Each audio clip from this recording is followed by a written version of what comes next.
Difficulty and video games go hand in hand. I mean, isn't that kind of the point of playing? To be tested, to be challenged? As a kid, I cut my teeth on all manner of tough-as-nails platformers that refused to give an inch. You were going to beat that level, or it was going to beat you. I can't even count the number of late nights I spent desperately trying to get that last optional collectible, or trying to conquer that hidden stage. These challenges had me yelling at the TV constantly in a fit of rage, and yet I loved it. But let's fast forward a bit here.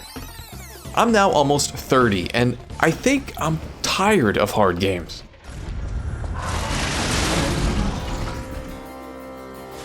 Let me explain myself here. Let's actually rewind a little bit now. Over the summer, I finally jumped into Lies of P. This is a Korean Souls-like developed by NeoWiz. Many seem to consider it the best non-From Souls title, so I knew I had to give it a shot as I'm a big From fan. The first couple of hours were a little shaky, but pretty quickly I got into the groove. I settled into the gameplay loop, which is exactly what you'd expect from this genre. You're slowly combing through tightly designed environments while you pick off enemies, and every once in a while square off against a boss fight to really test your skills. Let me tell you, I was having a blast. Given From's recent open world explorations, it was actually really refreshing to play something more linear. Beyond that, the world is just so cool in an intangible way. It's draped in atmosphere and contains plenty of secrets, but never feels overwhelmingly expansive. It's just a fun game, but as I continued forward, I began to notice an issue. While playing, I started to pick up on this constant low-grade stress I was feeling. At first, I thought it was just my perpetual existential anxiety, but no,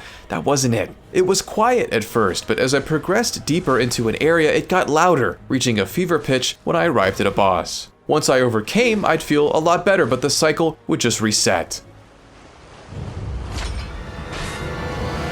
Everything came to a boiling point about midway through the game, when I arrived at a boss known as the King of Puppets. If you've played through Lies of P, you probably know which one I'm talking about without me even needing to show any footage, but I will anyway. You know how sometimes you encounter a hard fight in a game, but you know that you can do it? This was the opposite of that. This was one of those fights that felt like I genuinely may never get it. I quickly grew hopeless, and that hopelessness compounded my frustration significantly. Each time I died, I became progressively angrier, literally getting off the couch and walking around to cool off. With every passing death, the temptation to quit the game grew more and more palpable, but I was too stubborn for that. This guy was going down.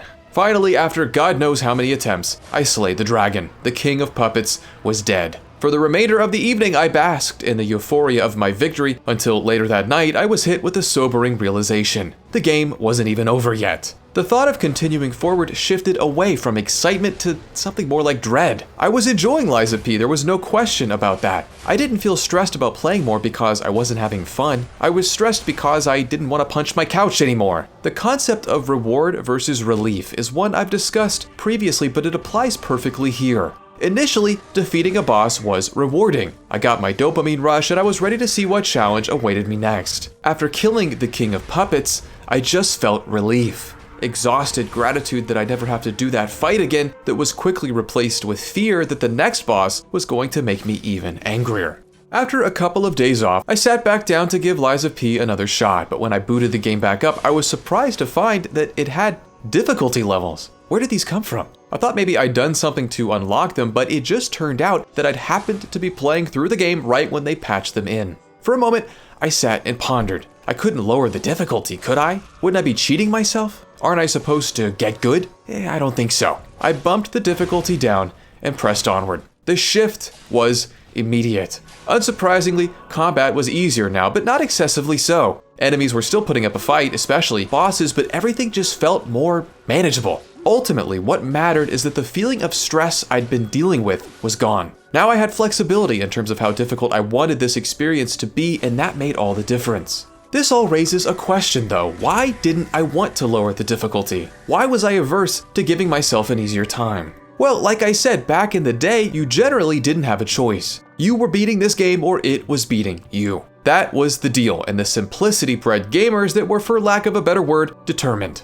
Now, when modernity gives us the chance to make a game easier, to change the rules, it feels kinda like cheating. Beyond that though, especially with the Souls-like genre, there's a culture that discourages anything that makes the game more approachable. If you can't beat the game as it's intended, quote unquote, you're just not good enough.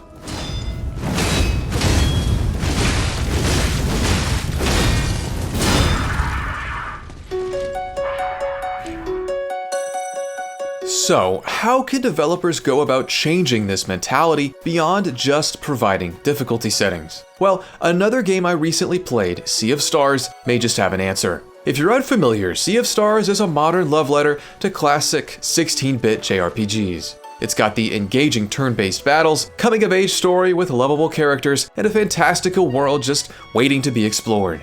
At the risk of being reductive, it's great. But as I was getting into it, I started feeling that same stress that I did with Lies of P. For as much as I enjoy a good JRPG, I'm just not particularly good at them, and often find them to grow frustrating. To help accommodate someone such as myself, developer Sabotage Studio introduced the Relic system. Instead of blanket difficulty levels, relics allow you to customize the challenge more granularly. So maybe you want to increase your party's max HP, or heal your party after every battle, or make attacks easier to time. You can toggle any of these options without affecting the others. There's an element to this system that's particularly unique though. In one of the game's early settlements, I found its local merchant expecting to buy weapons, but to my surprise, I could also purchase more relics. Instead of just existing in menus, the relics can actually be purchased in the game's world. Suddenly, I felt like I was earning the opportunity to make the game easier. Instead of just flipping a switch, I had to actually save up the gold through hard-fought battles. Now, they're not very expensive, it's not like they're really difficult to acquire, but just this minimal effort makes a massive difference. Diegetic difficulty is something I've rarely seen, and I think is an area well worth mining for other developers. Of course, this isn't the only solution to the conundrum. There are many ways to approach a flexible difficulty. I've seen more and more games introducing difficulty settings specific to a particular discipline. So maybe you want rigorous combat, but simplistic puzzles, for example. Some games have even introduced dynamic difficulty, as far back as something like Resident Evil 4. This 2005 masterpiece is always watching you as you play. If it sees you struggling on a particular section, you may find that on your next attempt, there are a few less enemies than there were before. That's not a coincidence, that's RE4 ratcheting down the difficulty without ever explicitly telling you that it is, preventing players from feeling like they're taking the easy way out. It's a fascinating approach, and one I suspect games will continue to incorporate more often as time marches on.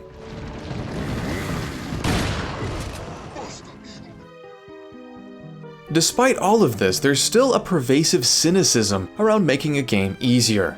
It didn't take more than 60 seconds of researching Sea of Stars' relic system to find the exact sentiment I'm talking about in a forum thread. It's a fair perspective, I suppose, but the fact of the matter is that there are more video games than ever before, in a world increasingly inclined to distract us as much as it can.